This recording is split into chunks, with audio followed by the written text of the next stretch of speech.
Today's topic is about fatigue. Hopefully you're not too fatigued waiting for us to get this thing together. I am talking a lot about fatigue lately. As a matter of fact, we did a whole Dr. Oz show on fatigue this coming up here, I think on January 22nd. And, and it's kind of interesting. 30 years ago or so, when I first started practice, I just treated a lot of fatigue. I think chronic fatigue was big. Epstein-Barr virus had just become popular, and we just saw a lot of fatigue. And then it sort of disappeared sort of over the years, and now it seems to be back in a bigger way. And I think there's lots of reasons for that, and I want to talk about some of those reasons. And I think that probably the biggest reason is that this human body of ours has limited ability to handle stress. And when we are under stress, the brain sends a message to our little small tiny adrenals, about that big, and they're not incredibly intelligent. They just take orders from the brain, and the brain says, I need energy and I need it right now.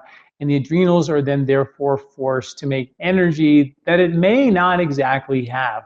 And what happens is the adrenals stimulate us to make energy, and what happens is we get all this energy, but it's for sure short-lived. It's survival, you're chased by a bear, get up a tree kind of energy, and what goes up must come crashing down, and when it crashes down, you feel depleted. And then, of course, if you have to engage in a level of activity, then the idea is that the nervous system has to get more energy and stimulate itself even further. And as a result of that, the problem is that when you stimulate yourself to get the same energy level, we need a bigger, larger stimulant. And when you crash, we crash further, and therefore need another bigger stimulant to get up, and then we crash further. So the problems is you become more and more depleted, and we require bigger and bigger stimulants to get ourselves out of that hole. The brain knows how to pull down that menu, which is dark chocolate and coffee and caffeine and stimulants and comfort foods and all types of energizing activities to stimulate ourselves to get that energy we don't need. And the problem is it doesn't last.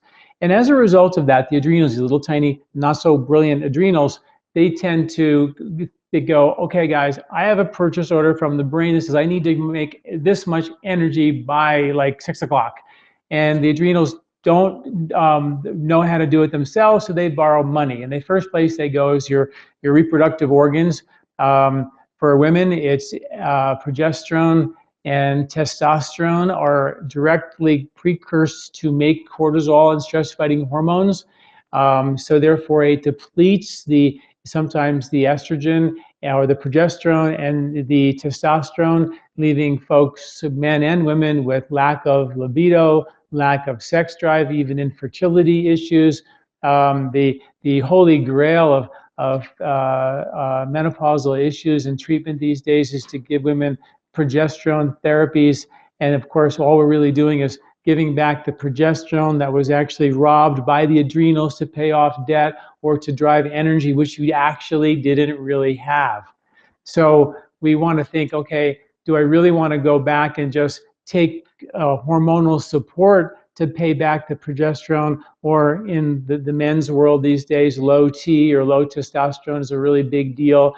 And is it really the right thing to do for us to just inject with testosterone or inject with progesterone when the reason that those are possibly depleted is because of the excessive stress in one's life that have depleted the adrenals to make the adrenals make energy, which it absolutely doesn't have. And that is a problem. So we end up in a situation where the body starts to borrow more money. And the next place it goes to borrow money after it wreaks havoc on our reproductive function, it goes and starts to rob money from the blood sugar systems. And the blood sugar systems are, our tendency to crave sugar, candy, sweets, chocolate, things like that to get energy that we don't really have. And this is really the high-low, roller coaster ride on steroids, really, because this is probably the biggest epidemic in our country, maybe even the biggest epidemic around the world, is that we have lost the ability to maintain stable blood sugar. And as a result, when the blood sugar, as we run out of energy, the brain pulls down that menu and goes, sweets will give it to me, the energy I need, or caffeine, and boom, it goes up. And then when it comes crashing down, and the sugars become depleted, lots of bad things happen. We produce more stress-fighting hormones, which we don't actually have, borrow more money, deplete the adrenals even further. And we also create some real damaging chemicals from the result of the sugar levels themselves going up and down and going high and low. We are not really designed to have energy going from high to low, from high to low. We're designed to have stable energy, burn fat as a natural stable source of fuel, something we lost the ability to do in our particular culture. We'll talk about that in a minute. But the sugar itself, when it keeps going up and down and crashing, it does a bunch of stuff. Number one, it creates what are called a process called glycation. And glycation end products are when the sugar is going up and down, it damages the cells. And these glycation end products are when the sugar in the blood gets a little bit high and it sticks to proteins in the blood, it clumps the blood, affects the flow of the blood through the arteries, capillaries, arterioles. It affects lymphatic drainage. The blood becomes too thick, and they found, as like a smoking gun, glycation end products at these sites of cancers, the sites of Alzheimer's, sites of joint problems, arthritic problems, degenerative chronic diseases have these glycation end products, at the sites of this degenerative process. So we know that not only is this free radical damage that we have as a result of stress that we all know about and talk about as free radicals and antioxidants, it's bad. Glycation is actually kind of the new killer and even more potent in terms of damage than free radical damage. So it's different and more powerful. When sugar goes up and down, it uses and steals an enzyme from your brain called the insulin degrading enzyme. And that insulin degrading enzyme is designed to take the insulin and make sure it's stable so the sugars don't go too high or too low in the brain. So it's an enzyme designed to make sure the brain gets just the right amount of sugar, not too much, not too little. And if that, unfortunately, if we have a little bit of a high blood sugar for a long period of time, that insulin degrading enzyme is going to use to help maintain the sugar, and it's going to leave the plaque in the brain because its other job, which is its major job, is to remove excess plaque from the brain. So if the insulin degrading enzyme is constantly dealing with sugar and it therefore can't do the plaque very well, we end up with a situation where we end up with a significant amount of potential dementia and Alzheimer's as a result of plaque formation, as a result of sugars being a little bit high. And the research that was done last August in the New England Journal of Medicine showed that sugar levels that are just a little bit higher than normal, within the normal range, not a little bit higher, no, within the little higher than what we like to see, 70 to 85 milligrams per deciliter. If they're just in the low 90s, you have a significant increased risk of Alzheimer's as you age, where the normal range today is no one says a word to you about sugar unless your numbers are over 100. So new research is showing that those numbers have to be a lot lower than we think they are. And that sugar up and down is number one cause of fatigue. Think about it. You can't just stimulate yourself and keep stimulating yourself with sugar and caffeine and expect this thing to run. It's going to get depleted. It's going to get exhausted. It's very important. The last place that the adrenals, our little crazy, not so brilliant adrenals, go to get energy is from your thyroid gland. And the thyroid gland is a gland that drives metabolism. So the thyroid is then stimulated to make energy that we don't really have. And it can overuse its reserves of things like selenium that convert T4 into T3 to make your thyroid hormone. It can use up a lot of your iodine, which is necessary to make the thyroid hormone in the first place. It can deplete a lot of the minerals and nutrients that we need to make thyroid hormone and leave the thyroid compromised. Not to mention that the thyroid gland is the number one most vulnerable organ in our body to toxicity. Fluorides, chlorides, bromides, which are everywhere, and other toxins tend to be very, very specific to the thyroid gland, and they create a lot of congestion in the thyroid and dysfunction in the thyroid gland. So the thyroid is that one gland that's extremely vulnerable to toxicity. And when you tie that together with a driving it to make energy it doesn't really have, it can create more problems in the thyroid. And who doesn't know someone with a thyroid problem? So we have an issue with thyroid issues that are very, very real and something that we have to look at as well. So the adrenals will borrow money from reproduction, cause problems there. So many times reproductive issues and libido issues and fertility issues are coming from stress, that we borrow money from Peter to pay Paul, we never paid it back. Number two, your blood sugar has gone wacky, which is the epidemic on our times, which is really important for us to look at.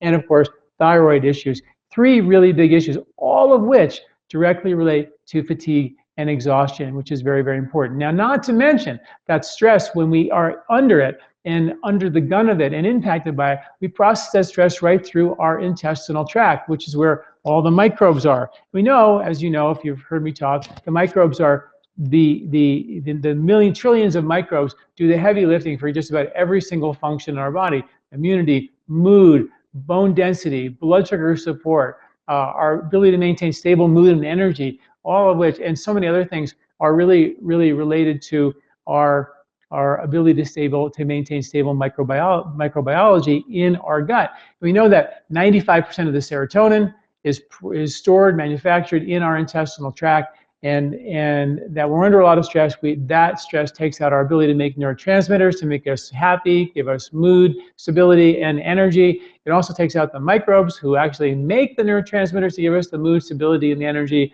So that isn't a pretty picture at all. And I don't think that we realize how directly related the stress that we're under is to our intestinal health, our digestive health, and then just simply put, the ability to digest food and then deliver energy from that food is just sort of, fatigue 101. If you don't have the ability to digest your food well, you're not going to be able to make that food into energy, which we need to help you actually fight fatigue. So I guess we're talking about a lot of the problems and reasons why we are fatigued, which is important, I think, for us to know about and for us to realize it's important. But also, there are things we need to do to help, therefore, mitigate the number one cause of our fatigue, which is our stress. That is step one in this process. And how do we do that? Well, there's no doubt that meditating is a critically important, well-documented antidote to stress and support for our fatigue. There's studies that show that the telomeres, which are the little caps on our chromosomes, which decrease and shorten as we age, and when we're under stress, they accelerate their shortening degenerative process. And when you meditate, in one study, it showed that it increased the telomere length by 43% in one study and 30% in another. So we know that the body's ability to rejuvenate itself by stilling the mind, creating that internal calm, helps to antidote and mitigate the effects of stress. And how important is that? If you meditate and you know how to meditate, then please really consider it a requirement for optimal health. In many of the reports now, not meditating is becoming thought of as a risk factor for heart disease. In other words, smoking, not meditating, is akin to actually the damage you would get from smoking. So very, very important thing. And it doesn't matter what type of meditation that you use. It could be Christian meditation or Buddhist meditation, or doesn't matter, as long as you learn how to still your mind. If you don't know how to still your mind, I did write a course called the Transformational Awareness Technique, which is 6 meditations. We have 2 of them for free you can watch. To make sure every single person learns how to slowly, systematically still their nervous system, their mind, so they can learn what it's like to actually be still. Check that out on my website. It's free to check it out and then go from there. If you like it, you can take on the whole course, a 6-week course. Really powerful for lots of other reasons as well, but I'm going to try to stay focused on fatigue. The other thing that is important from a fatigue point of view is something that I like to call, which is actually not just me calling it, it's something that's actually called a nature deficiency disorder. We have lost our connection to nature. Hunter-gatherers, our ancient human ancestors, our genetics are not designed to be racing around in cities going 90 miles an hour, working 90 hours a week on a phone. All these different things that happen to us in our nervous system are overwhelming us. I just wrote an article on the impact of cell phone radiation, which is extremely controversial, but there's plenty of evidence to us to read between the lines and think that this is an impact on our nervous system. And it's something that is, even the Department of Interior has actually accused the FCC, who regulates cell phone tower emissions, for actually not controlling and regulating the emissions the way they should. And in one study put out by the Wall Street Journal, 30,000 of the cell phone towers are actually putting out emissions way more than the legal limits. And they're affecting, the Department of Interior is saying that this is actually affecting the health of the animals. A lot of them are endangered animals that are not able to do well with this radio emission. So sort of interesting, lots of research on both sides of the aisle there, but there's no doubt that we are exposed to a lot of unnatural phenomena that we lack. And our genetics were designed to connect with the rhythms of the earth, connect with the rhythms of the cycles of nature, and how important is it for us to do that. And one of the simple things that you can do for yourself in that regard, if you do have fatigue, is make an effort on the weekends to get yourself into nature and go out and go snowshoeing or go for a hike or go for a walk and go into the wilderness and just be there. And then when you come out of the wilderness and see how much different and rejuvenated you feel. Big believer, when you're there, breathe through your nose while you're walking and hiking so you can get more prana circulated. It's a huge factor. So it's stuff that I've written about in my Body, Mind, Sport book. Really important, but not, I don't want to get too sidetracked there as well, but those are simple things to do. And in Ayurveda, they say that when you actually go for a walk and you're in nature, it actually builds ojas. Ojas literally is a word that means vitality. It's actually what the word means. And ojas in Ayurveda is the most refined aspect of digestion. So when you eat your food, we eat our food, and then, you eat some beets and a day later you see it in the toilet.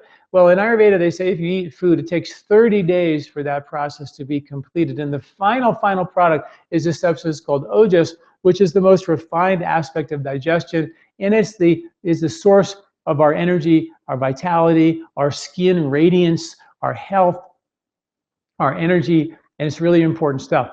And there are foods and herbs that build ojas, and there are lifestyles that build ojas. And one of the lifestyles that you build ojas are giving, loving, caring, being kind, taking care of other people. There's a hormone in our body called dopamine, and there's a hormone in our body called oxytocin. Dopamine, as you all know, is the hormone that you get stimulated when you, skydive, or when you stimulate yourself in an extreme way. It's stimulated by coffee, by shopping, by driving, by new cars, by new things, by buying, by all these stimulants we have that stimulate us to get happy when something is, good happening to us. We get energized from that. But of course, when the stimulant is gone, or we become used to shopping, there's nothing else to buy, we become depressed and exhausted. So we become addicted to the dopamine rush. And of course, the problem is that the more you stimulate dopamine, the bigger dopamine stimulant you need to get the same rush. So therefore, you need a bigger stimulant. So we got to now jump off bigger buildings or skydive off of crazier places. And we have a culture going into more extreme behavior, making more money, working 90, 100 hours a week to get some return on investment. It's a little bit part of this loss of this nature deficiency disorder, where just being still in nature has a value, has a rejuvenative value that's really critically important. And new studies are beginning to support that. We know that our microbes, which we make up 90% of the cells in the human body, they thrive in an environment where peacefulness and calmness and love and joy and happiness, and they do terribly and they disappear. With good ones, the good guys disappear when we're under huge amounts of stress. We know that our good bugs don't thrive in a stressful, violent environment. Now, you would think, well, hunter-gatherers were, very violent. Well, not exactly. They might have been chased by a lion, once a week, once a month. It wasn't like every day. Now, every single day, we're watching this, people's getting their heads chopped off on TV, or in work, we're stressed out here and there. We have pushed ourselves beyond limits, and we don't recharge our battery with this connection back to nature, which is Ayurvedic's blueprint for optimal health and vitality, is to make sure that we do that. So Ojas is the vitality. Get yourself into nature, go reconnect with that. It's very, very important. There are foods that build Ojas up. Milk, really good old-fashioned milk, is an Ojas builder. Doesn't mean to mean you have to drink milk every day of your life. It's not a requirement for optimal health, but whole, non-pasteurized or VAT pasteurized milk, non-homogenized milk, organic, actually is a medicine in Ayurveda. Doesn't mean it's a food, it's a medicine. And if you put hot milk with ghee and raw honey and dates and cardamom and saffron, which has been shown to support mood and energy in many, many studies. These are all the Ojas builders. Coconut, dates, you mix it in, stir it in with some hot milk, and you put that in and drink it. We have a drink called the Ojas Nightly Tonic. You drink that, and you can drink it in the morning, at night. Powerful way to rebuild Ojas. Remember, be outside, connect up with nature. That's also important. Meditating, another way to rebuild yourself with Ojas, very important. Herbs like ashwagandha. Ashwagandha, meaning the strength or sweat of 10 horses, is one of the most powerful adaptogenic Ojas building herbs on the planet. It's one of the herbs that you can take. So when you take ashwagandha, if your cortisol levels are high or super stressed out, it'll lower your cortisol. If your cortisol levels are low and you're completely depleted, it'll raise your levels of cortisol. That's what an intelligent adaptogen like ashwagandha can do. It's pretty amazing stuff. Quite phenomenal herb, in fact. Harvested in the fall for winter eating. They would throw it in the soups and the stews. It's winter. This is the time. This is ashwagandha season for sure. And make sure, if you're feeling tired and exhausted, we're talking about the strength or sweat of 10 horses. It's a powerful adaptogen. I used to give it when I was with the New Jersey Nets for 2 years. All the players got ashwagandha before and after every game to keep their nervous system and their energy and their physical body, strong, and give them the endurance and the stamina that they needed for an 82-game season, which was long in the NBA. So that was a powerful herb. Another herb that builds Ojas is called Shatavari. It means a woman with 100 husbands, a powerful reproductive tonic to pay back that debt that women may have incurred by being under huge amounts of stress. And of course, if you're not having a baby or thinking about it, the adrenals will go to the reproductive hormones and borrow the progesterone and the testosterone and leave those reserves depleted. And ashwagandha and Shatavari will pay back a lot of that exhaustive debt. So those are two herbs that are extremely, extremely valuable. Another thing that's really important from the point of view of beating fatigue is reconnecting ourselves to the cycles of nature, living in harmony with the natural cycles. I've written a lot and talk a lot about eating, with the daily cycles of the day. Waking up in the morning, we call it the kapha time of the day. Be physically active. Do a little, and if you're too tired, you can just go for a walk or walk your dog or do a few jumping jacks or something just to get your body moving. Move your body a little bit the best you can in the morning. Best time to do that. Middle of the day, best time to eat your meals when the digestion is in fact stronger. So get your food eaten, your bigger meal, best meal, most nutritious meal of the day in the middle of the day. In the afternoon, the brain comes in and goes, I want 80% of the fuel. I want it between 2 and 6 in the afternoon. And then, of course, if you didn't have enough for lunch or you had a little salad in front of your computer, then the blood sugar will crash in the afternoon and you're going to crave dark chocolate or stimulants or coffee or Coke or things like that. And of course, then off you go on the roller coaster ride again. Every time you crave something, you're borrowing money. Every time you do that again and again and again, you're going further and further into debt, driving your exhaustion into a more chronic state. Not good enough for us to do that. Okay, so living your daily routine, and that also includes eating early at night, not late at night, because the body doesn't digest well late at night, and also going to bed early and waking up early, and get your 8-ish hours of sleep per night. It's really, really important, probably the number one most important thing for your energy reserve and pay back the debt is to get to sleep. And also new studies are showing that one of the most important things is to actually get up at the exact time in the morning and to go to bed at the same time in the morning, because the body, as soon as you wake up, you're actually sort of on borrowed time until you need to sleep again. And if you keep getting up at different times, then that can disturb your internal signals of sleepiness and tiredness and disturb how you can actually get to sleep and stay asleep. It's very important. So your regular hours of bedtime, regular hours of waking up, regular hours of eating at the right time, exercising at the right time, all of these things make sense. For a quick example, go to bed tonight at midnight, wake up tomorrow morning at 10 o'clock. Now, if you're not a teenager, you're probably going to tell me, and if I asked you how you would feel, you would probably say, I would feel too tired and feel like I slept too much and stiff and lethargic. Teenagers, it's a whole different chemistry. We got to check their DNA for that. But if you were then asked the same person the next night, let's say you went to bed the next night at 8 o'clock and you woke up the next morning at 6 o'clock, how would you feel in comparison? And most folks will say that they feel much better if they went to bed at 8 o'clock and woke up the next morning at 6 o'clock. And the difference is that they were both 10 hours of sleep. The only difference was when you got to sleep.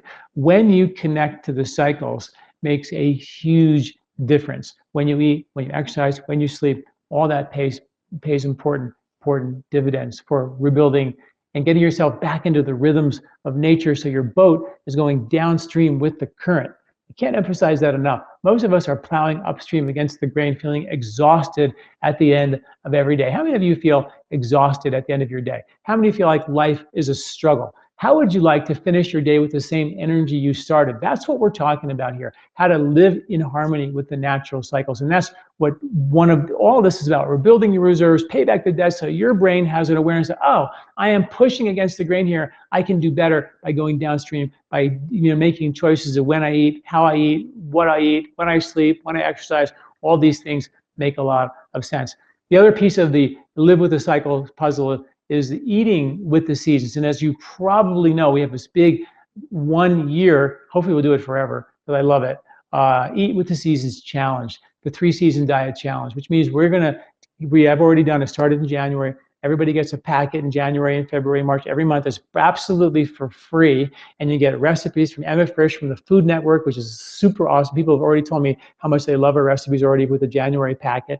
All the research that I can dig up about eating with the seasons, articles and videos that I've done about eating with the seasons are all packed in recipes in this January packet. The February packet is coming, and all you gotta do is go to my website, sign up for free, and we're gonna guide you to eat with the seasons for an entire year. Why is that important? Well, for one thing, I could give a whole 3-hour lecture on this, so I'm going to make it really short. You may have heard this story. The deer in the nature, they have microbes that digest bark in the winter. They have microbes that digest leaves in the summer. If the deer were to eat bark in the summer, they wouldn't have the microbes to digest them, and because such a level of indigestion, it could actually kill the deer. That was taken out of a book called The Forest Unseen, and by a botanist who wrote that book. That's a powerful statement. If deer die when they eat out of season, or potentially die when they eat out of season, what does that mean for us? We now know that our microbes are designed to dramatically shift from one season to the next. We know that the soil microbes change dramatically from one season to the next. We know that the bugs in the soil make up, in short order, 90% of us. Our microbes, 90% of us, all those 90% of the cells in your human body came from the dirt. That's where we came from. The bugs attach to the plants, they get carried into our body via the plants, and they become 90% of us. How crazy is that? And they change dramatically from one season to the next, to the next, to the next. And we are completely disconnected. We spray stuff on it to kill all the bugs, which we do, so they're not there. And we're just eating the plants with this biochemical nutrients, but no microbiological nutrition or intelligence. That's all been lost.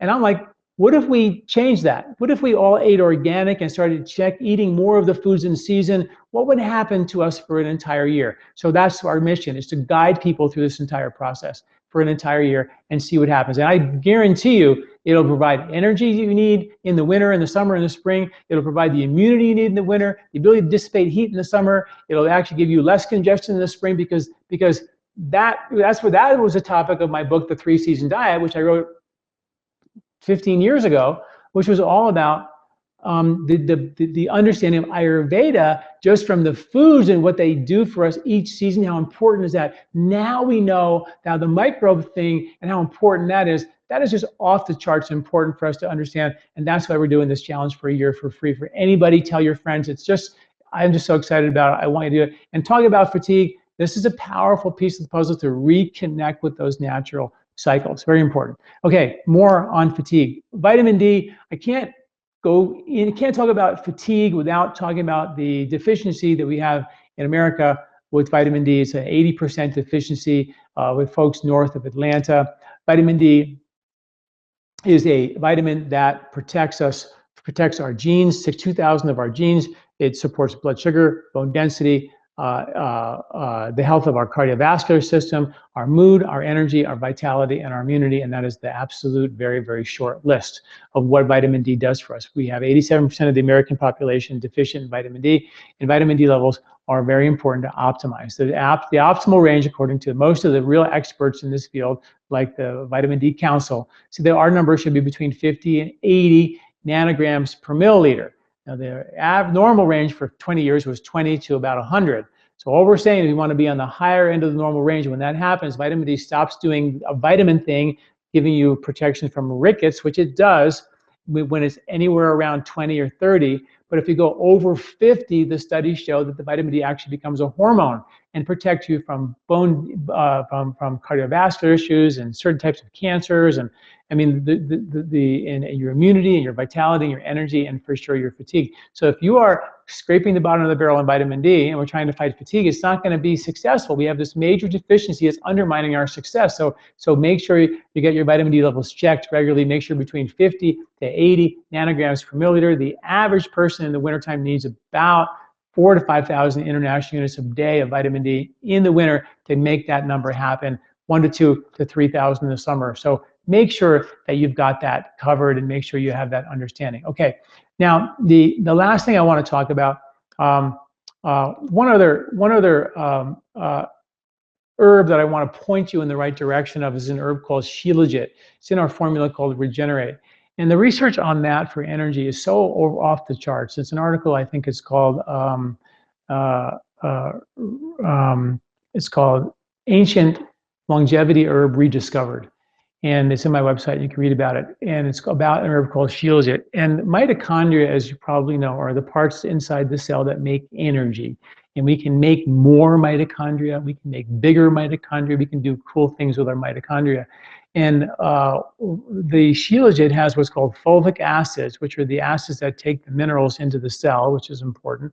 And it also has these diprenols that actually have been shown to rejuvenate and revive the mitochondria. That the nutrition that the mitochondria need to make energy are actually derived from this substance called Shilajit, which is actually, it's an exudate that oozes out of the rocks in the Himalayan mountains. It's a deep concentrated biomass with lots of fulvic acid. Stuff is amazing, and it's actually the only herb in all of Ayurveda that's called a panacea, that has been used for thousands of years for just about everything. It hyperoxygenates tissues. Sherpas in the Himalayas use and have been using and still use Shilajit, and they eat that as they climb so they can smoke cigarettes at 20,000 feet and be okay. So it's a powerful, powerful herb. I used that also when I was with the New Jersey Nets to drive energy and oxygen into the cells of the athletes so they could have the stamina they needed to support an 82-game season. So those are the herbs to know about, some of the things, and they're wonderful, and you can look into that. The other thing that I want to talk about for a couple minutes is our inability to burn the fuel that is the energy fuel. We burn the fuel in our body that is the sugar. Deplete yourself, borrow energy from reproduction and blood sugar and thyroid fuel. Depletion, exhaust you fuel, stress you out fuel. Every time you crave something, you're triggering an adrenaline emergency, disease producing, sugar producing, lymphatic congesting, exhaustive response. That's exactly the chemistry of craving stuff. So we don't want to do that. Well, you only crave stuff when you're eating foods that give you short bursts of energy, highs and lows of energy. But what if you actually ate the food, burned the fuel that was stable, long lasting? And that just happens to be your fat. This is not about weight loss. I mean, of course, you burn fat, you lose weight. You balance your weight. You get the weight that you were designed to have. But more importantly, is that fat is stable fuel, long lasting fuel, calm fuel, sleep through the night fuel, de-stress you fuel, low anxiety fuel, mood stabilizing fuel, detoxifying the yucky stuff fuel, and of course it's the lose weight fuel. So we have to reset our ability to be good fat burners as a culture, because our lack of ability to do that is what screws up our blood sugar, which screws up our adrenals, which takes the stress right through our gut, that takes our microbes out, that takes away the health of our entire body as well as our fatigue. So, all the dots sort of connect in this way. So it's so important. And the reason why we become lousy fat burners is because we're under so much stress. We're burning the stress fuel, the sugary fuel, and that's not good. So we have to reboot our ability to be good fat burners. And my favorite way to do that is to give the body a reason to burn fat, right? So you have breakfast, and then you have a snack, and then lunch, and a snack, and then lunch, and a supper and a snack. You're going to burn the meal and the snack, and the meal and the snack, and the meal and the snack. But what if you actually gave the body a breakfast and had nothing all the way to lunch? You would burn fat in between. If you had lunch and nothing all the way to supper, you'd burn fat in between. Now, if you had lunch, breakfast, let's say, and then you had a carrot and then lunch, and carrot's not unhealthy for you. It's not bad for you. The only one little minor fact is that you didn't burn your fat that day between breakfast and lunch. You burned the carrot. You have lunch, and then you had an apple or some nuts in the afternoon for a snack, and then supper. Nuts and apples are fine, no problem at all. They're very healthy for you, except for the fact that because you ate a little snack there, even though it was a healthy snack, you burned the nuts and the apple, and you didn't burn your fat. So the idea by actually having breakfast to lunch, lunch to supper, supper all the way to breakfast, and nothing in between, 3 meals, no snacks, what it does is it forces you to burn fat. Now, to do that, a lot of you are like, oh my God, are you kidding me? I can't do that. It's impossible. I have to have my snacks, otherwise I can't make it. That means you have to have a big lunch and a big breakfast and a big supper. You got to make sure breakfast is big enough to get you to lunch, and lunch big enough to get you to supper. And when you eat that food, you got to relax, because your microbes like you to eat in a calm way. So you got to be calm, and you got to eat in a very calm, stable fashion. And when you do that, then you have a situation where you're actually calm, you're relaxing, you're giving your body a chance to digest it efficiently, get all the nutrition you need from that food very, very well, and then you can make energy from that food. Give your body a fighting chance to digest the food. In India and in lots of parts of the world, they would take a little rest and digest, and a little siesta to give the digestive system a chance to digest the food in a complete fashion. So that's really important. So breakfast, nothing till lunch, lunch, nothing till supper, supper, nothing till bed. And we did a study on this based on my 3-season diet book back in the year 2000. And we measured, we had 18 people in our study, and they ate breakfast, lunch, supper, snack, no snacks, 3 meals a day. And of course, they were freaking out because they didn't have their snacks. But after just 2 weeks, we measured their anxiety, depression, cravings, fatigue, insomnia, and weight loss. And they lost 1.2 pounds per week during the entire study for 2 months.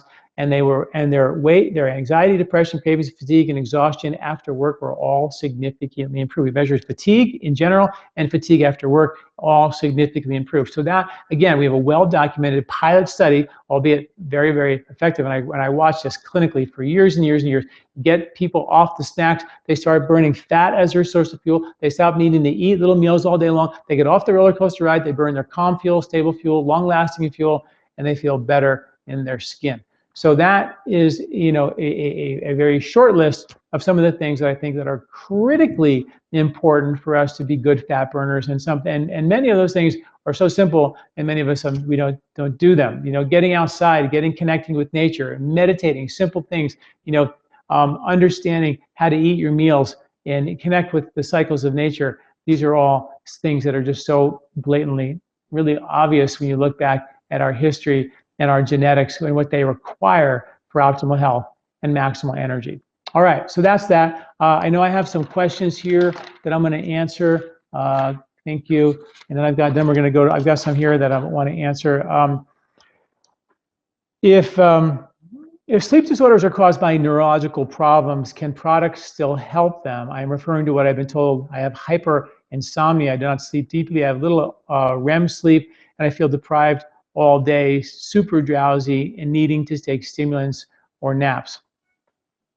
What I would suggest, now of course, when we have a pathology, a real problem, it is important to be evaluated by your medical doctor and really make sure you understand completely, what Western medicine can offer you in terms of a treatment for your condition. There's no doubt about that, whether it be sleep apnea or hyperinsomnia.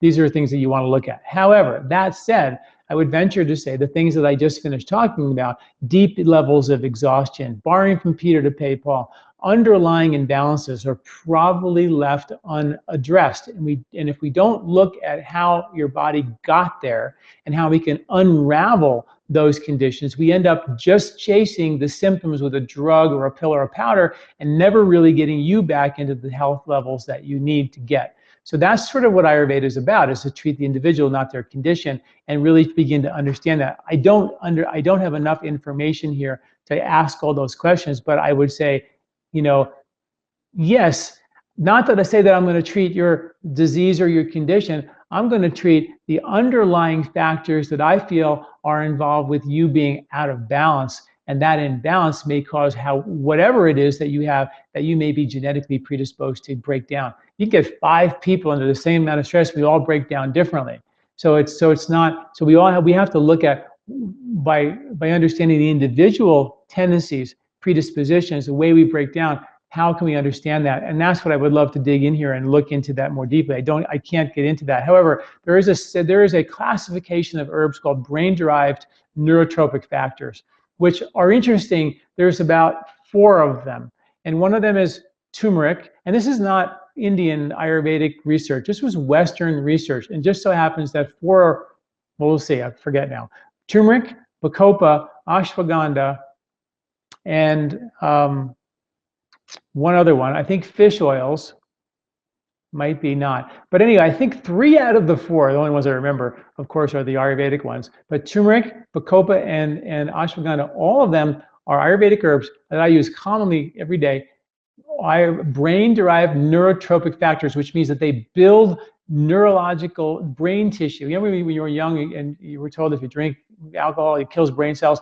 Well, now, and they can never be regrown. Well, now they actually know that there are certain chemicals in botanicals that actually rebuild brain tissue, and they're called brain-derived neurotropic factors. 3 of them are actually, and I think there's only 4 that I've seen, are actually Ayurvedic herbs. Pretty cool. So those are the things that I would look at to rebuild that. All those are phenomenal herbs for energy and vitality and fatigue. And again, you need energy to sedate yourself so you can go to sleep at night. That's really, really important.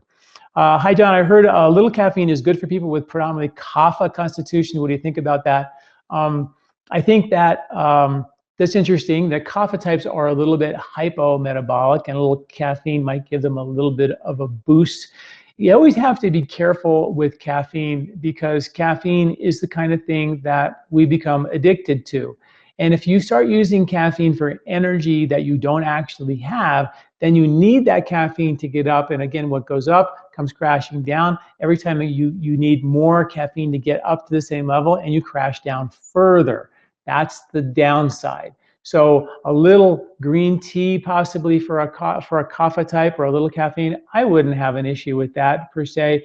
But when you start using caffeine for energy, or you start becoming dependent on anything for health, those are things that I become cautious about. So a little caffeine here and there, not a problem. But a little caffeine to make energy, that can become a problem. I had a gastroectomy, which means that she got part of her esophagus and stomach taken out due to some esophageal cancer. I struggle with fatigue. I think it's because my digestion is compromised. Food no longer sits in my stomach. Everything dumps right into my small intestine as the stomach was pulled up to replace part of the esophagus that was removed. There are herbs that are very important, that I would suggest that are very important to have in the mix. One of them is a formula we call Gentle Digest, which is 5 Ayurvedic spices, and they are fennel, cardamom, coriander, cumin, and ginger. And those 5 spices, when you put them all together, they actually boost the ability for the stomach acid, for the stomach to make digestive acid, for the duodenal enzymes, the pancreatic enzymes in the bile to flow and be manufactured better and more efficiently, and they heal the skin of the upper digestive wall. And that would be an herb, and we call it Gentle Digest because it's so gentle, anybody can take it, but the results are profound. And you take it right before your meal, and it's so good for digestion. And for you, I would just think that would be such a great soothing agent to get as much out of your digestive processes as you possibly can. And these cells are smart. Your body is smart. These cells will re-educate to make what they need to get you to digest and deliver your energy you need. Your body will pull it off. These are very simple herbs. They're not extracts. They're just simple spices that will help your body re-educate and reboot faster so you can get the nutrition from your food that your body desires. How would you treat long-standing chronic fatigue syndrome? 52-year-old woman was brought had chronic fatigue from chemical exposure, candida, Epstein-Barr, stress. Currently on Ayurvedic diet for Vata and Pitta. Well, when you have someone who's got a history of chronic fatigue, you've got to look at the individual. You have to run a fine-tooth comb through the digestive process. In all my videos, I put so much out about how to really look at the digestive process and the lymphatic system.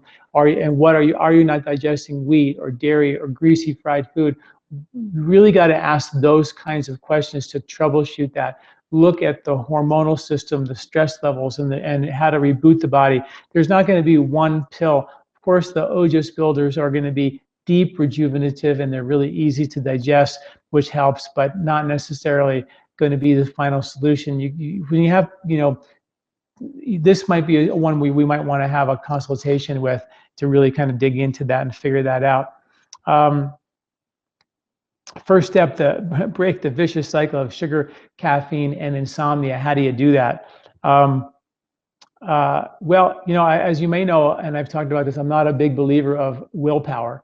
I'm a big believer of giving the body what it really needs, because when you're craving, coffee, caffeine, and sugar, you tend to you're craving energy that you don't really have. And the other piece of this was insomnia. So if you're exhausted, you don't have the energy you need to sedate yourself and go to sleep at night. So of course you have insomnia. So we have to break the cycle by paying back the debt, rejuvenating the nervous system, giving the body the energy that it deeply lacks and doesn't have. And those are things like ashwagandha, herbs like that, brain-derived neurotropic factors like bacopa, brahmi, another herb that I use a lot in that regard. The rejuvenate, the shilajit, so powerful for paying back deep, exhaustive debt. I've used that for chronic fatigue for years to regenerate. The shilajit in there is so good for really, if I had to pick one herb that I would use for that real deep chronic fatigue syndrome, is always going to be based around a platform of shilajit or the regenerate herb, which is very, very important. It has a little bit of ashwagandha in it too, to give it that ashwagandha boost as well. So those are the things that are important. Help, I'm addicted to 85% dark chocolate. First step is admitting you have a problem, as they say. Good job, step one accomplished. I love it. That's great. It gives me energy and lifts my mood. I would love not to rely on it. And here's the interesting thing about chocolate. There's very few studies that I've seen that have said that chocolate's bad for you, other than the sugar content. When you get up to the higher, percentage of dark chocolate, you're looking at, anandamides and all these endorphins, the agents that are in chocolate that are phenomenally uplifting and good for your nervous system. And they support all this benefit. But again, a lot of folks become dependent on that chocolate to get their mood up, to feel good, because they will stimulate dopamine, and that is a self-limiting hormone. You need you need more and more of that stimulant to get to that same level of high. So dark chocolate, again, I would not say that it's bad for you according to the research, which is so compelling, but I would say that anything that you need to have to feel good becomes a problem.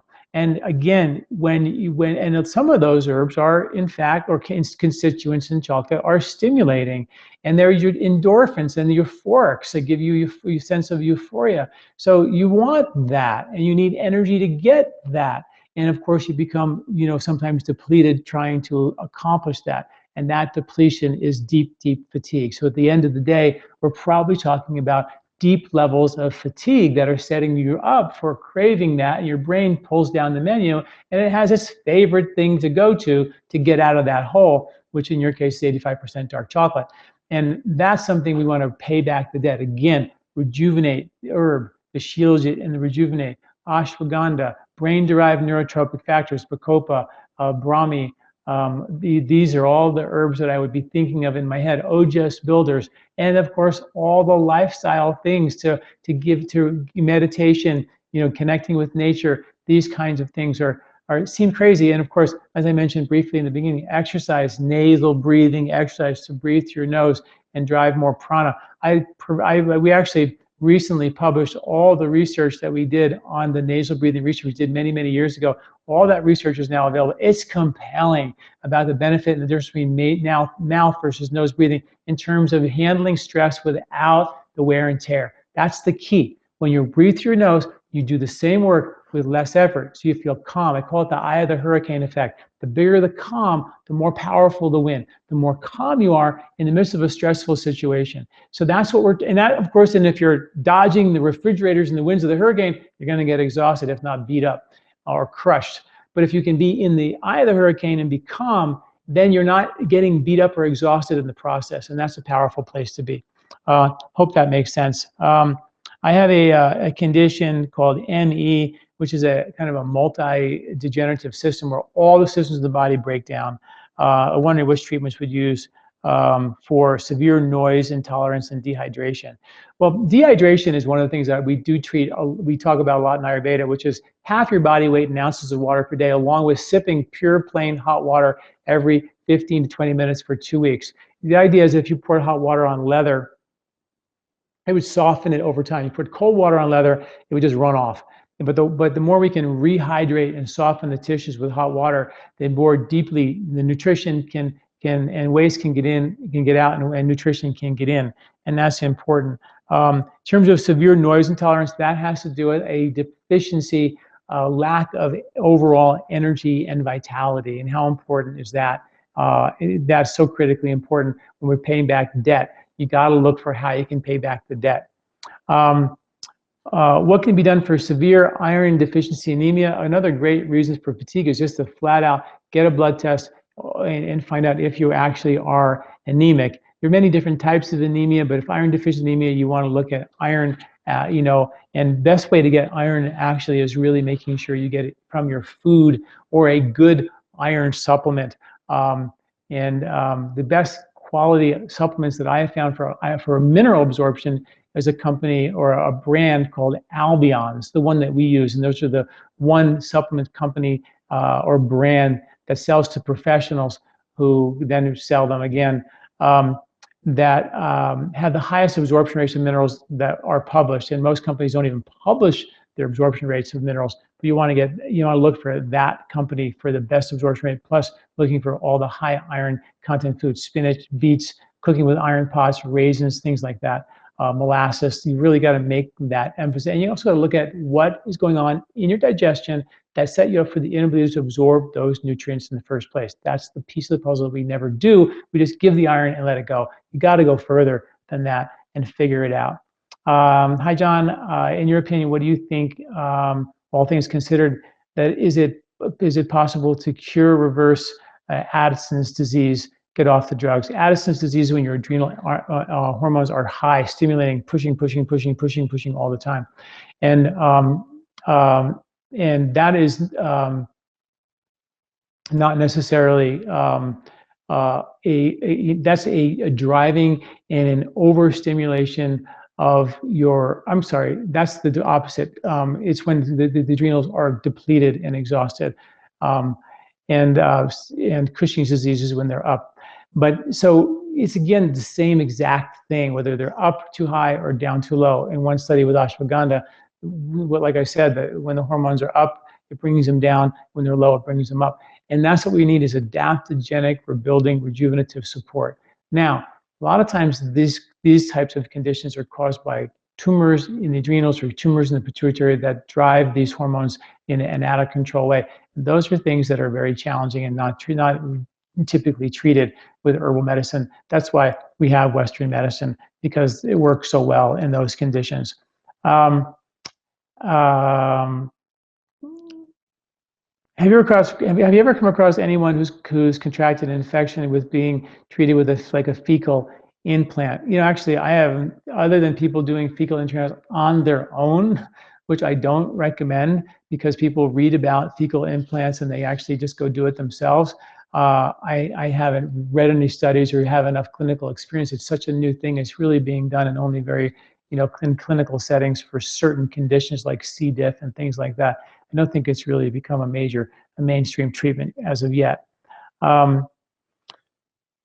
Okay, I have adrenal fatigue. I have many of the symptoms of adrenal fatigue. I'm doing moderate exercise. I meditate daily. I feel like I might be missing some supplementation to help me with this.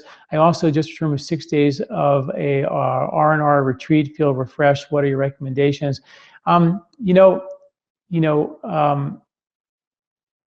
There's a couple of things, a lot of people do everything right. They meditate, do everything, but they're still revved up, still going 90 miles an hour, still pushing too hard, even though and doing all these good things in such an aggressive way that can be fatiguing. It's sort of, I wrote an article a long time ago called The Royal Pace. And the royal pace is a pace where if you were the Queen of England, right? How would you handle a situation? So I gave all these examples like, okay, you're late for a meeting. How do you handle it versus how does the Queen of England handle it? You wouldn't expect the Queen of England to be running down the hall, to go catch a cab or catch a car. You wouldn't see the Queen of England running back into her house, grabbing her cell phone because she forgot her cell phone, or running back in the house trying to find her keys. So we put all these sort of funny scenarios together between comparing what the Queen of England would do and how we would do it, and one being the royal pace and one being not. And the not is the stressed out version that we live, and how we can not obviously all be the Queen of England, but how we can begin to adopt a pace. Even sometimes we do good things in a frenetic pace that can debilitate us, deplete us, and actually cause more fatigue, even though we're doing good things. So be aware of the royal pace. Go back and read that article. It's a pretty funny article. I thought, anyway, that would be good to read in this way.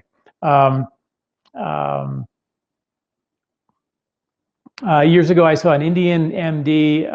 He said I was Vata. I tried a diet for that type. Didn't feel good. Any suggestions to get a better definition of who we are as individuals in the Ayurvedic diet? Well, first of all, from the Ayurvedic diet, you don't eat according to your body type. You eat according to the seasons, and you overlay on top of that your individual nature, your body type. So the first thing we all do, according to our 3-season diet challenge, every single one of us eats with nature. That's how we got here. Then, once you have that, you apply and overlay your sort of ethnicity, your individual Ayurvedic body type, which reflects to a certain extent your ethnicity, and then say, oh, I have a hot constitution or a cold constitution, so in the winter, if I'm cold, I better really make sure I get the warmer foods. In the summer, if I'm hot, I better get the cooling foods. So you emphasize according to the seasons, but you don't eat only according to your body type. That would be a terrible thing if you had a family of 5, everybody was different body type, the poor mom or whoever's cooking, it would be a disaster. It doesn't work that way. We eat according to nature. That's what's been feeding us. That's what provides the microbes. That is, in fact, Ayurveda. Ayurveda has been modified, simplified to fit sort of this niche thing of everything according to your body type, but it's not the way it was traditionally practiced. It's sort of an Americana application of Ayurveda. So let me dig in here, and if you have any questions on the phone, please do. Press *2, and then go from there. And how do I get to? Okay, here we go. Good.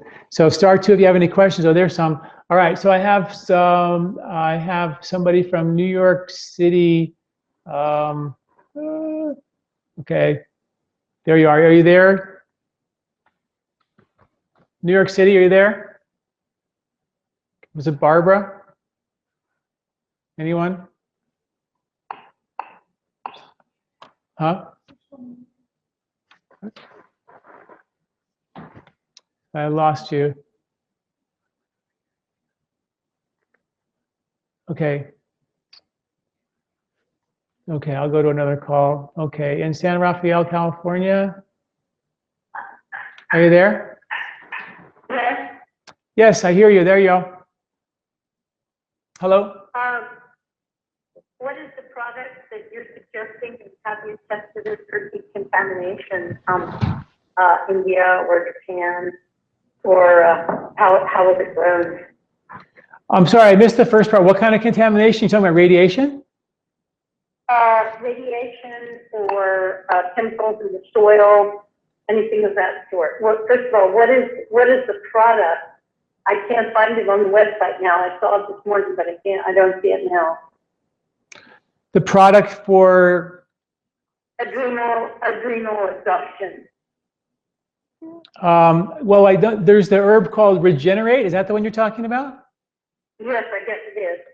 So that's the one. If you just go and type in Regenerate, go to the store and you can look at it there, or on the website. And the article the article was called Ancient Longevity Herbs Rediscovered. Was the research in the article about that one. In terms of chemicals in the soil and chemicals, that's exactly why you want to use organic, as much as you possibly can. We always think, I want to eat organic because I don't want to eat poison. But more importantly is what the poisons and the pesticides have done to the microbes, which are the 90% of us. And that's something we don't talk about, why it's important to do organic, but that is a really important reason. Was there more to your question? Yes, so is this the one called Regenerate? Yeah, Regenerate. It is, okay. I don't see the herbs. Oh yes, I do. Okay. Chili beet extract was the one you were talking about before. Yeah. One of the ones you included. Okay, wonderful. Okay, good. If they've been tested, and I certainly believe you, if they've been tested and you found all those products to be clean, that's wonderful. Oh yeah, that's what you're asking. Okay, yeah, the herbs that we have are all tested, and they are all manufactured in a GMP certified lab, which is a FDA certified approved lab. So we do absolutely follow all the standards. And Shilajit is the only herb that we carry in that line that actually is an extract with all the other herbs, and that's because it's the only way it comes, because it comes out of the ground as an extract, and you can't get it otherwise. But the other herbs are all whole organic herbs, and that's really important.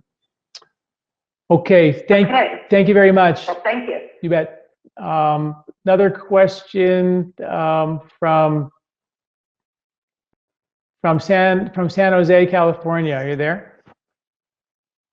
San Jose? Yeah, is this San Jose? Yep. Yes? Yep. I'm here.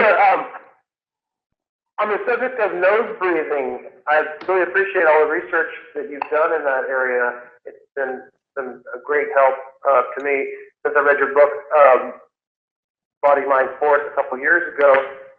And does nose breathing affect hematocrit levels? I don't know.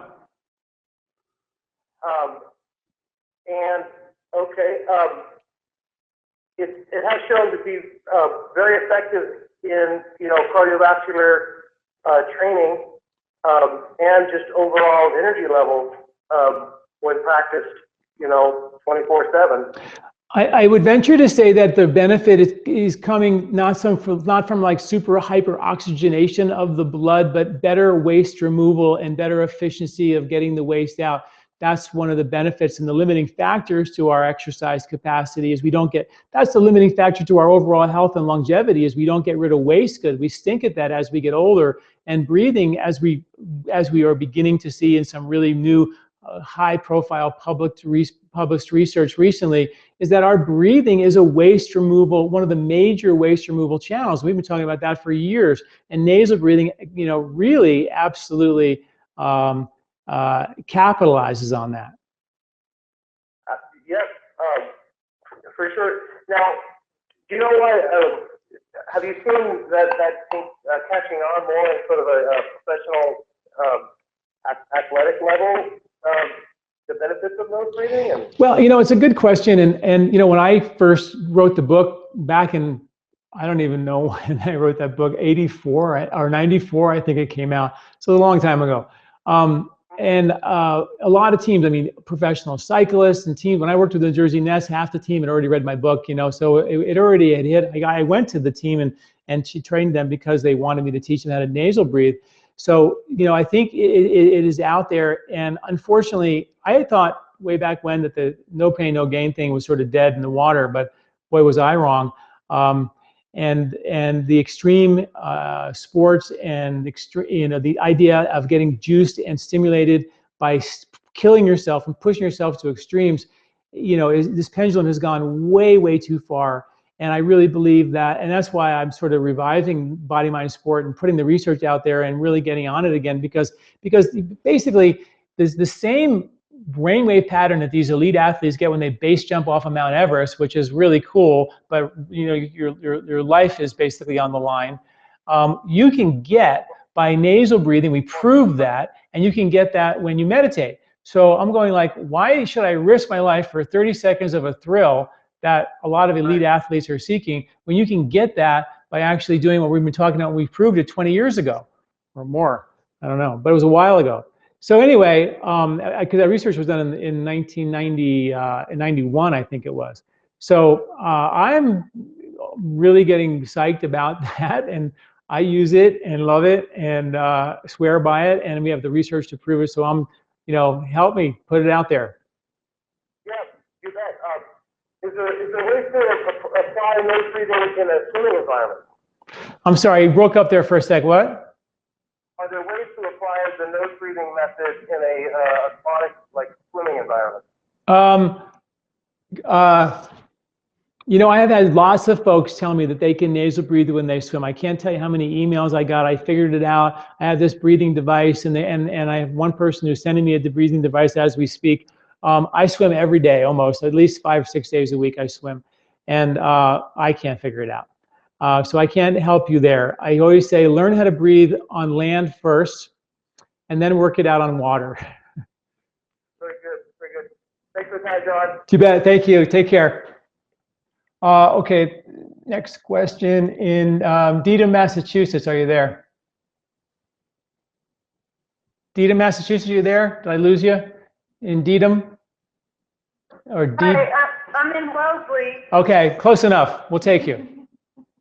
Hi, Don. Hi. Ellen, I wanted to have an idea. I have two children who are totally exhausted, 13 and 15. Yeah. And they just stay up late for homework, and I'm trying to come up with ways to feed them and nurture them. All right, here's the thing. Well, here's the thing.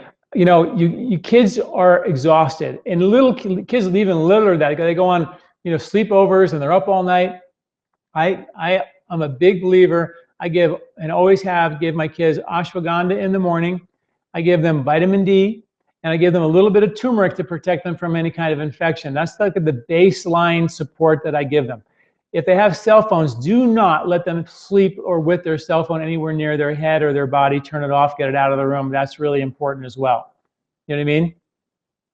So ashwagandha, vitamin D, and turmeric plus is the one that we use, because that's got the black pepper in there that increased the absorption by 2,000%. So it makes sure that the turmeric gets into the blood, into the brain, and supports the nervous system. And the cool thing about turmeric is new research that came out about turmeric, which is like nobody even hardly knows this, but turmeric actually supported mood support and actually like depression and anxiety by 64%.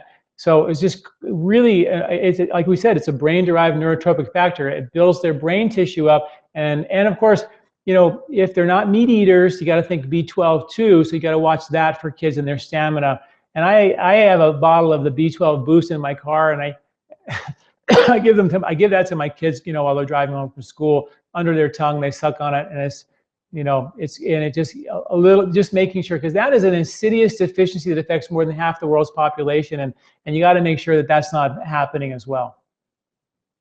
Okay, the reason why I was a little delayed is because I'm actually trying to make the milk with the ghee and the ghee, the coconut, the dates, the raw honey. Will this help them, do you think, if I give them a little bit of this? You give them that before they go to bed at night. Really powerful. Yeah, that's a great thing. You give it to them. You can give it to them with a capsule of ashwagandha.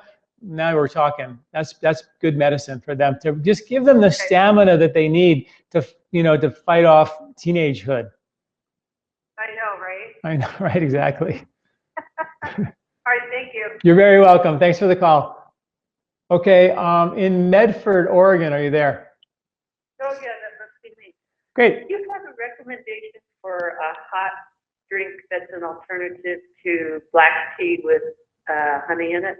Yeah, you know the rooibos, or Yeah. the rooibos, or the rooibos, however you want to say it. But the red rooibos tea is great. It's a non-caffeinated, tastes a little bit like black tea, works great. That's a good one. And a lot of the sort of celestial season makes one called roast aroma. They all make like a chicory one with chicory in it. And chicory is a great fiber content tea. It gives you a little bit of a bloated stomach, but that's just because your bugs are feeding on it. And bugs, when they feed, they make gas. I guess we do too, right? But they actually do. And they actually, gas when you make in your belly is actually your bugs oftentimes doing a good thing, not always a bad thing. Weird, I know, but it's true. But the chicory is really good bug food, microbe food for your belly. So the chicory is another source of teas that sort of have that sort of coffee, flavor. Ticino is another brand that's pretty good. You can look at that as well. And some of the chai teas that are done with rooibos tea are decaffeinated and they're good as well. Okay, really, thank you. You betcha. Okay, in Nassau, New York, are you there? Nassau? In Nassau, New York? I think that's near the ocean. Anyone there? Nassau? Okay, I'll put you back on hold. I think I got everybody. I'm going to go to the printed out questions here. Oh, in San Francisco, are you there? Hi, yes. Yes. Hi, I recently tested very high levels of mercury in my system. Do you recommend circulation support for mercury? Yeah, I do actually. I've had really great results with that. I mean, it's some really well documented. We do blood tests before and after and seen some pretty amazing results. Usually take maybe start with 3 or 4 of those before you go to bed. Take 3 or 4 of these. You have to take the minerals in the morning too. So 3 or 4 of the chelation support before you go to bed. 3 or 4 of the minerals in the morning. And then if you're feeling good with that and you want to, you can pick it up a little faster. You can take another afternoon dose of the chelation support, and then take an extra amount of minerals in the morning. Okay. So however many chelation supports you take, during the day, you take that many minerals in the morning. Okay, hopefully it'll help for really dry skin, probably from that help it probably, right? You think? From the heavy metal toxicity? Yes. I don't know about that. Possibly. A lot of times there's a lot of just chronic weird pains. Do you have any of that? I'm just really tired. Yeah, that'll do it. Brain fog, things like that. Yes, I have brain fog. So, yeah. Do you recommend, one last question, for dry skin, anything you recommend? Well, yeah, for dry skin, you want to, this is the winter, so you got to have good quality vitamin D in mix. The mega fish oils, our enteric-coated fish oil products, phenomenal, because you only need like 2 to get a day to get the required amount of omega-3, omega-6, omega-3, DHA, EPA you need, and that feeds your skin directly. So it goes right from your mouth to your gut, to your blood, to your skin, so you feed those guys directly. That's important. And then doing the daily Ayurvedic massages with the Abhyanga oils, the lymph massage oil, or the body butter, those are powerful. That's a good plan. Perfect. Thank you so much. Oh, you're very welcome. Thanks for the call. Let's see here, and one more from Charlottesville. Hi. Hi. This is wonderful. While you were discussing making the before bed drink, I've been terrified of dairy products for a long time. I got out some good fresh buttermilk and I put in the other herbs, and I feel great. So I'm calling about honey. Okay, yeah, good. That's another thing that you were speaking about, doing the diet which feeds fat as a fuel and therefore not having any sugar or sweet or anything like that. Yeah. Honey obviously is sweet. It does it break down into dextrose? Probably breaks down into different parts. I know it's got plenty of other things, good raw organic honey that are very, very helpful to the body. So how would one, particularly if one leans towards kapha, well, I mean, not use honey? I'll give you the Ayurvedic answer, and I'll give you my answer as a practitioner, blood sugar fanatic, and beekeeper. Okay, so I'll give you a couple of different answers to that question. One, the Ayurvedic answer to that is that honey is great for kapha. It actually helps the body burn fat. That's the Ayurvedic answer. And of course, it has to be raw and uncooked honey, and that's important. The kind of Western medical answer to that is a little bit, controversial to the Ayurvedic answer, which is that, honey breaks down into fructose, and fructose actually helps the body store fat. So a little bit of a controversy there. I'll give you my answer as a practitioner, Ayurvedic, putting it all together in my head, how I look at it. We have bees, I have honey, and I love it, but there's about 20,000 little stingers protecting that honey. And I've come to know that there's sort of a reason for that. That, if we do get it, it's not, it doesn't come without it doesn't come without a price. And we're not supposed to have a lot of it. But I do think honey as a sweetener can be fine, but it's absolutely one of the sweeteners you take in moderation. And as a medicine, it's very, very powerful as well. But I think that the problem with our culture is we've overshot the sugar runway, and we are so addicted to the sweet taste that some of it, like sort of wheat's the same way. We've overshot the wheat runway, and I think we need to stop eating wheat for a while to desensitize ourselves to wheat as a sugar, to desensitize ourselves as to the sweet taste, so we actually don't have such a damaging high sugar response to whether it be sugar or fructose or honey. But that said, I think honey actually, in moderation is, and again, and the big question, the big question is, if you have really good stable blood sugar, morning numbers below 85 milligrams per deciliter, A1C test under 5.2, then yeah, a little sweet here and there, I don't think it's a big deal as long as it's part of a meal. But if your numbers are pre-diabetic, like more than a third of the American population, you got to break you have to desensitize our crazy brain to need sweet to be satisfied. Does that make sense? Perfect. All right. Perfect. Thank you so much. Oh, you're very, very welcome. Thanks for the call. Bless the bees. You betcha. Thanks. All righty. So I'm going to ask a couple of, where? This one? One more caller here from nowhere. Must be Colorado. 720. Are you there? I'm here, Dr. Hey, Douillard. great. Hi, thanks for seeing me on there. Real quick question. I have endometriosis, and my doctor has me on the birth control pill. Can you take the Shatavari on the birth control pill? It affects your hormone levels, so. If you're going to be on the birth control pill, I wouldn't take it until I was thinking about getting off of it. In other words, if you were starting to think, okay, I'm going to get off it, I need to have something to replace it and move my, that's when I would look at you using it, but not now. Okay. Yeah, because if I go off the birth control pill, I have to run the risk of developing more scar tissue.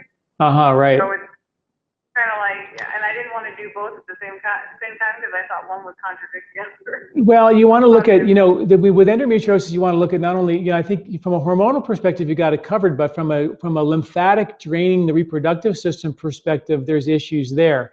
Like the reproductive system drains the uterus. And I wrote an article about this called "It Might Not Be Hormonal." So you're treating it hormonally, but it might not be hormonal.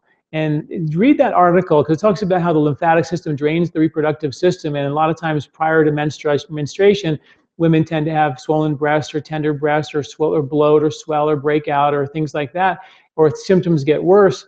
And that's because there's an internal lymphatic detox that takes place prior to the cycle as an internal pre-menstrual detox. And if that lymph system is congested, it can back up that lymph into the reproductive system, causing either fibroid tumors or irritated or inflamed tissue in the uterus itself. So sometimes it might not be only hormonal, and you can actually look at doing some things as a result, do some things naturally to help get the uterus to drain better, therefore get nutrition in better and turn the cells over better in a more efficient manner. Does that make any sense? Yeah, I mean, basically, I guess, I had a consultation with you, and the Touchbari was recommended back then, but I was basically going to do the rest of the cleanse for the lymph part of it. Yeah. Just not that. Yeah. So, I mean, okay, well, that's kind of what I was doing, but I just didn't want to leave something out and not know if I was doing the right thing. Yeah, I would definitely do that part of it for sure. Okay, well, great. Well, thank you. You're very welcome. Thanks for the call. Have a great day. You too. All right.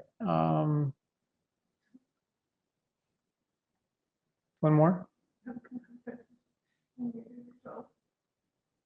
I just muted myself. That's a call, right? All right. Let's see. Coming all through.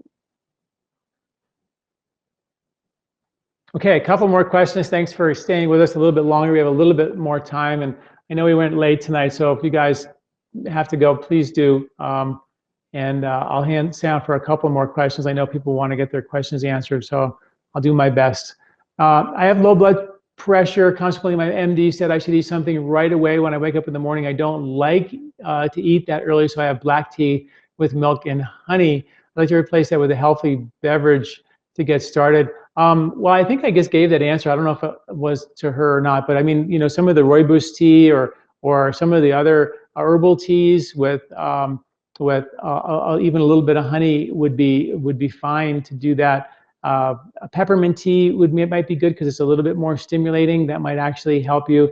But I would look for something in that direction. And even black tea in the morning, but I wouldn't do that alone. I would like to do that with some type of food, so the tea is part of a meal, not just the tea. Do you have a questionnaire to assess energy levels? No, we don't have one. We don't have one to assess energy levels. We do have one that talks about lifestyle that we just put up. That's kind of cool. That's sort of like that. It sort of assesses it's a stress questionnaire to see how stressed out you are. So you can check that out and go to our questionnaires on our website. What about cardio exercise when you have adrenal fatigue? If you breathe through your nose, which I talk about all that research about that, then you are not breaking your body down to build yourself up. One of the best ways to get yourself rejuvenated is to breathe through your nose. Let the nasal breathing comfort be the determining factor of how much exercise is good and how much more is harmful, right? So if you have to huff and puff, you're in an emergency response, and that's probably going to exhaust you. But if you breathe through your nose, you can't push yourself that hard. So long, slow, deep breaths in and out through your nose as the governor, regulator, monitor of how much is good and how much is bad. Check out all the articles and the research on my website for more on that question, but that's a great question. I've been a vegetarian for 40 years, now 65, very young looking and healthy, but tired easily. Should I be eating fish and meat? Good question. In the wintertime, it is very important to get more protein. How you get that protein is an individual decision.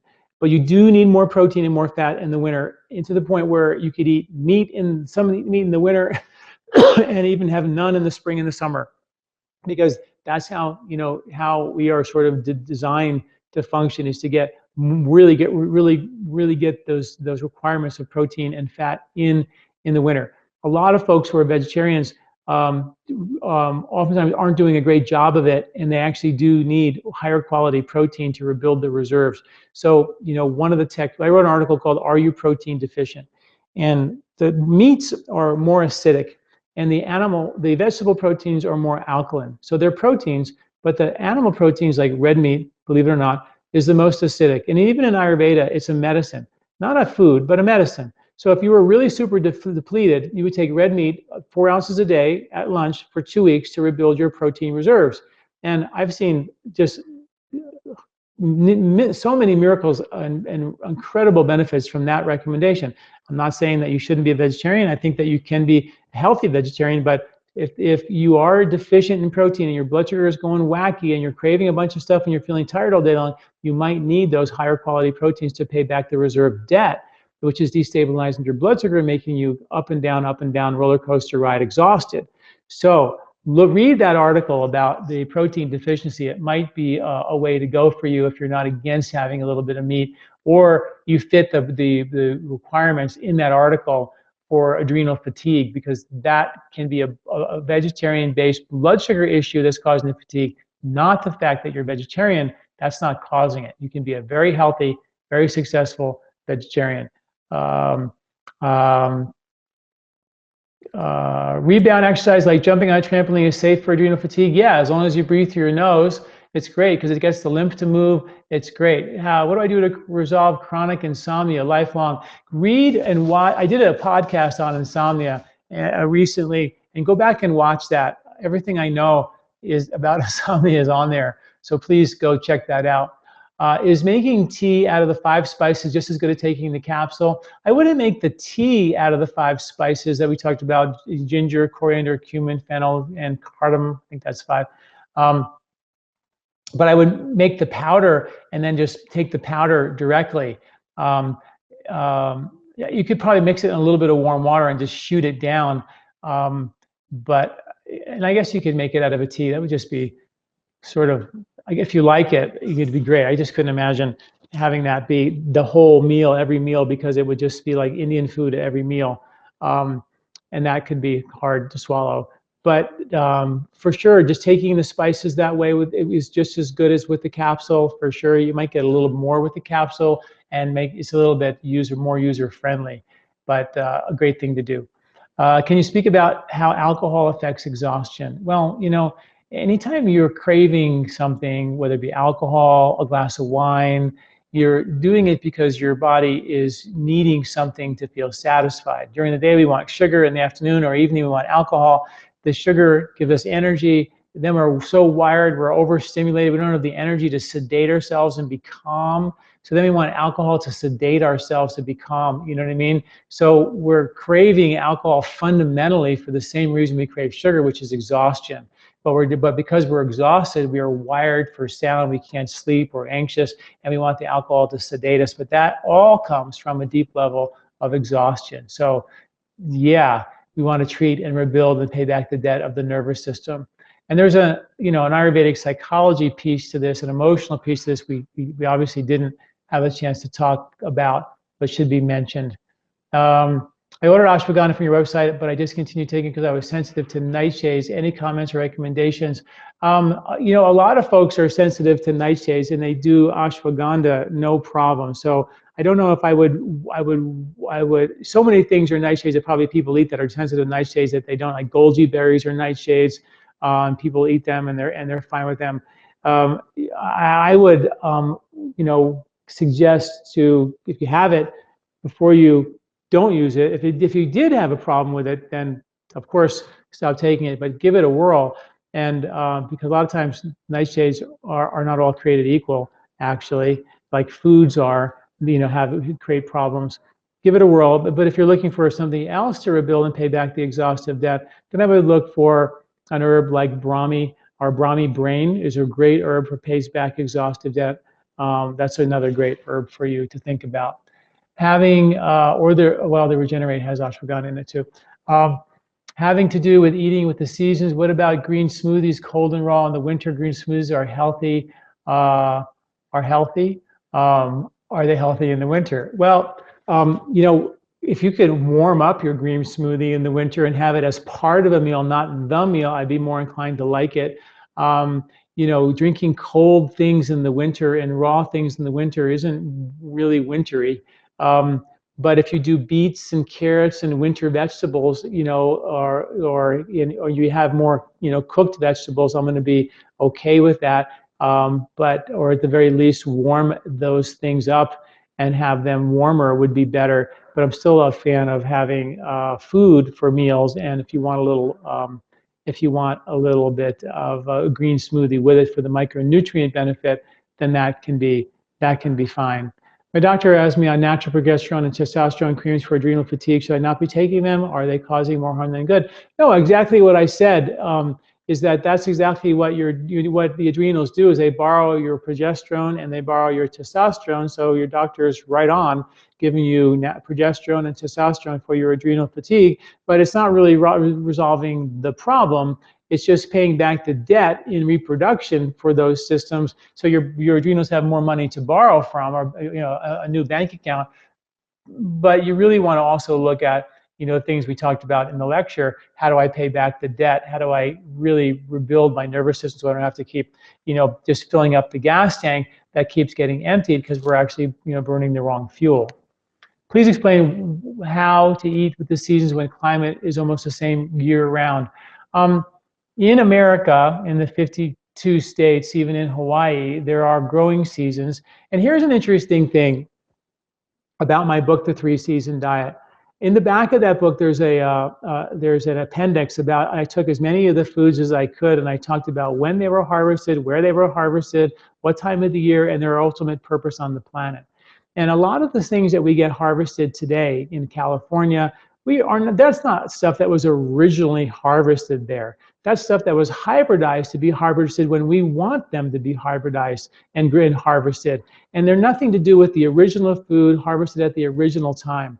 And a lot of the Ayurvedic diets, which my book really represents, the Ayurvedic grocery lists, which are based on the seasonal harvest. Some of those, you guys say, well, this food, like strawberries, are harvested, I think, or strawberries are harvested, I forget now,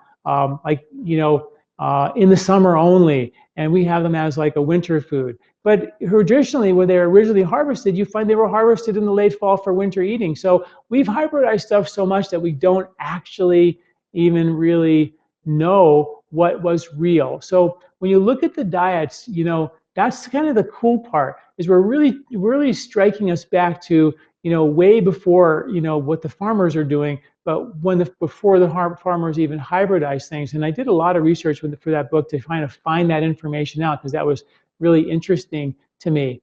So anyway, very, very important, and I can talk more and more about that. But the idea is that in all these areas around America, there are different growing seasons that are clear and distinct, and we might think about them. Even in Florida, that the temperature changes are huge from winter to summer.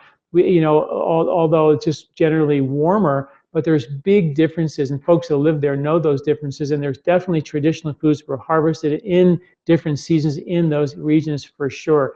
And that's sort of what we're trying to accomplish. And the bottom line is the grocery lists have been proven by the Ayurvedic doctors who we worked with on them to work for all the seasons in all the places in America. If a woman eats organic but works in a high-stress hospital, low thyroid, and subsequently has infertility, what can be done for that support? Well, organic is good.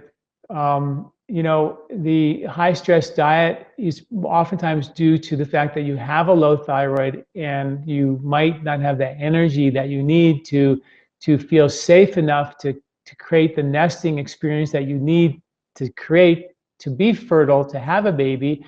And for some odd reason, I have a lot of infertility patients over the years, and that's because I think I have a lot of 42-year-old women out there with babies. And all I really do with them, I don't consider myself a fertility expert by any means, but I look at their stress levels. And we know Ayurvedically that you can't have a baby if the body's feeling like it's being chased by a bear. And we got to convince the body the war's over. So we got to somehow figure out a way to pay back the debt, rebuild your reserves, get your thyroid back on track, and you can give it your nervous system and therefore your reproduction, which are so intimately connected, that the war is over. And that we can pay back the debt for the progesterone and testosterone, so the adrenals aren't borrowing money from those vital, reproductive organs for making the hormones that you need.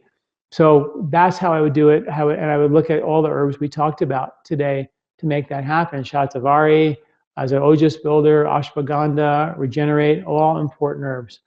When I drink warm water sips, I feel more thirsty. My mouth gets really dry. What is that? That's because it's very common in the beginning when you drink hot water, sip hot water, you get more thirsty, which means you need more hot water, that you're beginning to see the need for your own hydration.